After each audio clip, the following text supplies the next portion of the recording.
People of YouTube, it is me, Lamani. I am back, and I'm here for a Farming Friday because I missed last week's, and that will never happen again, I kind of promise you. What are we looking at today? We have a secret material that is extremely rare that I do not think enough people know about that we can corner the market on and get ready to make thousands of gold with potentially in the future. What are we doing for starters? Well, we're going to be getting a lot of motes and lodestone. So I'm going to show you that first.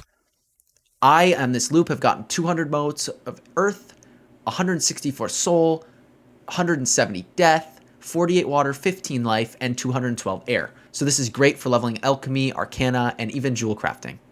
We also get more lodestone on top of that, which is going to help with those. But specifically, we're getting loamy lodestone. And loamy lodestone is used for crafting runestones in expedition keys.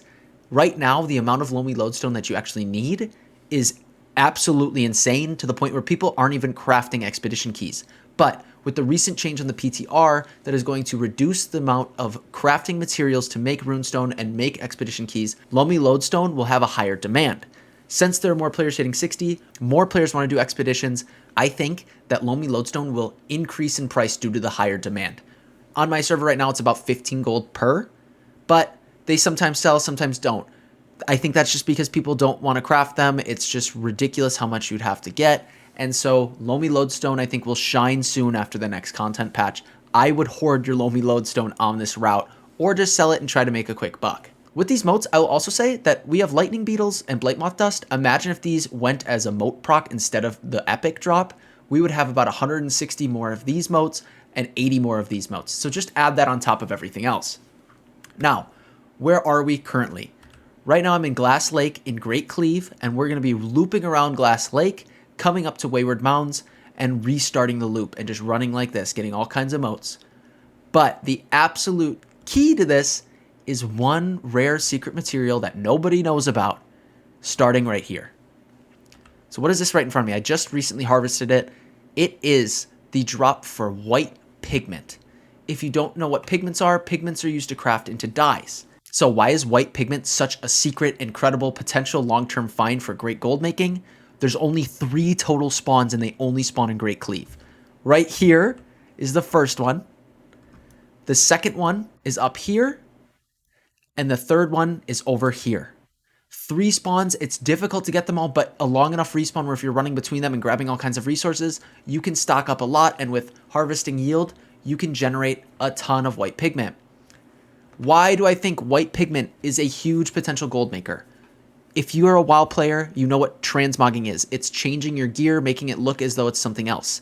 We don't have that system other than skins, which are paid for, but the only free version of doing this is through dyes. So with more players hitting 60 and the game being out longer, people are getting the gear that they'd like to keep long term, or they just want to look cool, the cosmetic game is going to start increasing and there's going to be a higher demand for that. With that being said, since white pigment is so rare, any dye that requires white pigment in it will be kind of held above the rest, right? I want a rarer dye. I want to look cooler. I want people to be like, wow, that's pretty cool. So on my server currently, white pigment is going for 100 gold.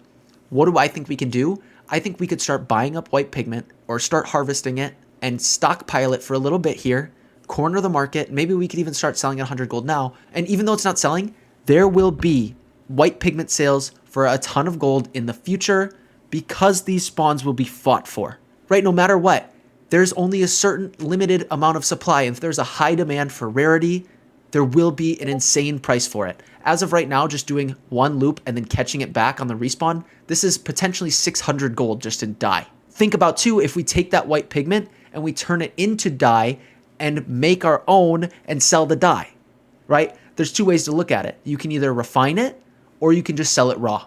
I would suggest holding onto your white pigment, holding onto your loamy lodestone. There's a lot of potential here, folks. So what's the route? Okay, so here I am in New World Map. I think this is my favorite map for figuring out resource paths. It's great. It has so much info. Right now, we start at this white Prisma Bloom. Instantly, we're going to want to grab this Earth Crag. It's just free. It's bugged into a rock sometimes, into the ground. So make sure you'll just see the tip of it and then grab it. We'll then run over to the Blight Moth, pick that up. And I want to remind everybody that Blight Moths and the white Prisma Bloom are on a similar respawn timer. They're significantly longer than Earth Crag. So by the time you get through the route, these might not be up yet, but the Earth Crag and everything else should be. We'll hit the first earth crag, leave this iron if you want, or grab it at this point. Then head over to this earth crag. This iron is on top of a mountain. It's hard to grab. And then we go over to here. What you could do alternatively is go to this earth crag and then hit these water motes and then come here. We'll then hit the oil because we have to hit the oil and some of the star metal and a little bit of iron so that the route works perfectly. Get the rest of the oil. This is kind of like a little tiny valley here. Star metal. And then these star metal are all the way up top. So don't even bother to grab those two because you'll have to climb all the way up. But you can if you just want a little bit extra. Life jewel next. Then we get all these air motes. Shock spire, lightning beetles. And again, those lightning beetles are a chance at 30 to 40 motes. Shock spire. We head over here, climb around on the rocks, grab these shock spire. I would suggest not going down here. It's a downward path. It's just a waste of time and we don't need to. It's a little out of the way. Head over to here. We have to do some climbing, grab all these shock spire. Then I would grab this life jewel. I would head to the water, finish out the water so we don't have to run around in here. It's just extra, but we need it to figure out the timers. Earth crags, grab all of these, shock spire. Back up to here, then we get up top to the undead spot and look at how many mote potentials are up here. We'll just run through grabbing everything that we can. If you want, you can grab that iron. I would suggest grabbing this iron over here because it's just on the way. Go up top, grab everything up top, loop through, go back down. I'd go through the middle like so. You can do that. You can come back around. Obviously, there's a better way to optimize that and then hit the iron here.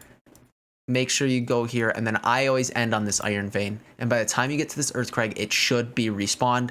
This blight moth might not be, so maybe every other lap get the blight moths and the white pigment, but you should be able to just keep going. Loamy lodestone, motes, everything you will possibly need. There's a ton of gold making potential, and we have one of the rarest crafting materials on the route. And now you can see by the time I finish recording that, my white Prisma Bloom is back. So free gold, why not take it? Free 400 gold, potentially thousands. So let's talk about the potential gold making. Do I know how much gold you'll make per hour? No, because I think this is a long-term investment. I think it's a big brain move, and there will be gold to make in the future as more people hit 60 and want to deal with cosmetics. Right now with watermarking, getting gear, it's not as big of a thing. But that being said, with all the motes you can get and the lodestone for endgame content, I think when leveling professions, doing whatever you want to do, there's a lot of gold to be made here as well. The main feature is obviously the white pigment, but this is just supplement in addition to getting this spawn and getting the rare crafting material. So how could we actually optimize things? There's not really anything you can do as far as gearing goes. You could wear minor gear for some of the ore nodes, but there isn't anything else rare that's going to drop from farming motes.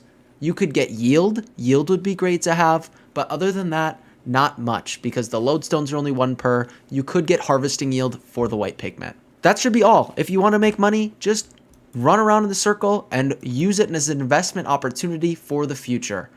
Now, this is where I'm going to plug my Discord. I recently made a community Discord. If you want to connect with me, connect with everybody in the community, and we'll start building this up together.